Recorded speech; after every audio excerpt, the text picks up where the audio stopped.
Welcome to my channel. ఈ వీడియోలో Telangana EAMCET second ఫేజ్కి సంబంధించి కంప్లీట్ అప్డేట్స్ అనేది నేను ఇవ్వబోతున్నాను. అసలు సెకండ్ ఫేజ్ సీట్ అలాట్మెంట్ ఎప్పుడు జరుగుతుంది, ఇంకా ఫీ పేమెంట్ స్టేటస్ గురించి, ఇంకా self reporting and physical report గురించి నేనైతే ఈ వీడియోలో కంప్లీట్ డీటెయిల్గా మీకు అనేది ఎక్స్ప్లెయిన్ చేయబోతున్నాను. సో మన ఛానల్లో ఇంజనీరింగ్కి సంబంధించి ఎప్పటికప్పుడు కంప్లీట్ అప్డేట్స్ అనేవి వస్తుంటాయి. కాబట్టి ఛానల్ని సబ్స్క్రైబ్ చేసుకొని ఇలాంటి ఇన్ఫర్మేషన్ కోసం అప్డేట్గా ఉండండి.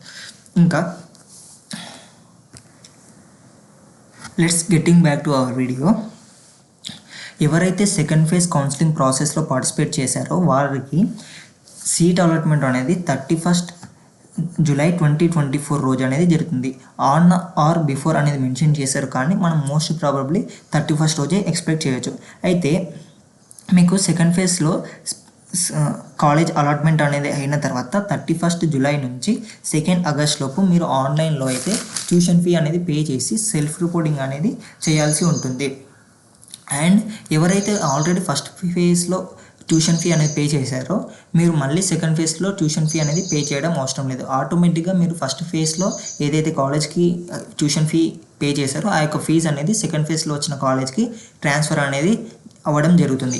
ఒకవేళ ఇన్ కేస్ మీకు సెకండ్ ఫేజ్లో వచ్చిన కాలేజ్కి ఇంకా ఎక్కువ ఫీ అనేది ట్యూషన్ ఫీ అనేది ఉన్నట్లయితే ఏదైతే మీరు ఫస్ట్ ఫేజ్లో కట్టిన అమౌంట్ కాక రిమైనింగ్ అమౌంట్ ఉంటుంది కదా, బ్యాలెన్స్ అమౌంట్, ఆ యొక్క బ్యాలెన్స్ అమౌంట్ మాత్రమే మీరు ఆన్లైన్లో కట్టి ఖచ్చితంగా సెల్ఫ్ రిపోర్టింగ్ అనేది చేయాల్సి ఉంటుంది.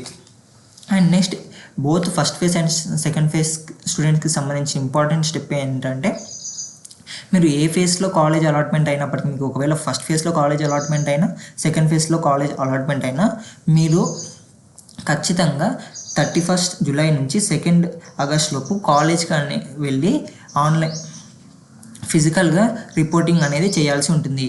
అయితే ఇంతవరకు మీరు ఆన్లైన్లో ఫీ కట్టి సెల్ఫ్ రిపోర్టింగ్ అనేది చేయడం జరిగింది. కానీ ఇప్పుడు మీరు సెకండ్ ఫేజ్లో సీట్ అలాట్మెంట్ అయిన తర్వాత both first phase and second phase students మీరు ఖచ్చితంగా కాలేజ్కి వెళ్ళి మీ యొక్క ఒరిజినల్ డాక్యుమెంట్స్ని అక్కడ సబ్మిట్ అనేది చేయాల్సి ఉంటుంది.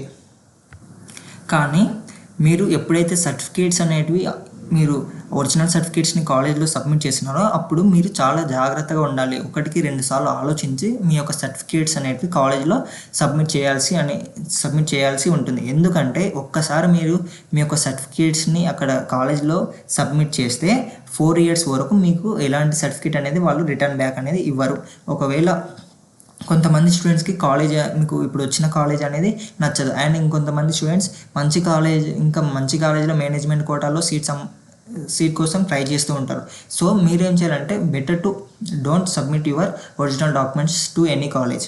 మీరు కాలేజ్లో ఏ ఒరిజినల్ డాక్యుమెంట్స్ అనేది సబ్మిట్ చేయకండి. ఎందుకంటే ఒకవేళ మీకు వేరే కాలేజ్లో సీటు మేనేజ్మెంట్ కోటాలో జాయిన్ అయినప్పటికీ అక్కడ కూడా వాళ్ళు మీ యొక్క ఒరిజినల్ డాక్యుమెంట్స్ అనేటివి అడుగుతారు.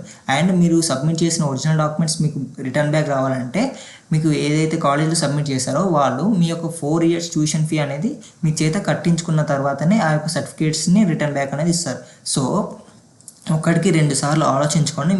మీకు ఆ యొక్క కాలేజ్ అనేది ఓకేనా కాదా ఫైనల్గా డిసిషన్ తీసుకోండి మాత్రమే కాలేజ్లో సర్టిఫికేట్స్ అనేటివి సబ్మిట్ చేయండి. Until and unless then don't submit your original documents in any college. That's it for this video. I hope this video will be helpful for you. ఇంకా నెక్స్ట్ వీడియోలో అసలు కాలేజ్లో ఏ ఒరిజినల్ డాక్యుమెంట్స్ సబ్మిట్ చేయాలి అనే వాటిపైన నేను complete detail video అనేది చేయబోతున్నాను. ఇంకా మీకు కాలేజ్కి రిలేటెడ్ ఏ డౌట్స్ ఉన్నా please post it in the comment box. I will hereby to clarify those, and don't forget to subscribe my channel. Thank you. Thanks for watching.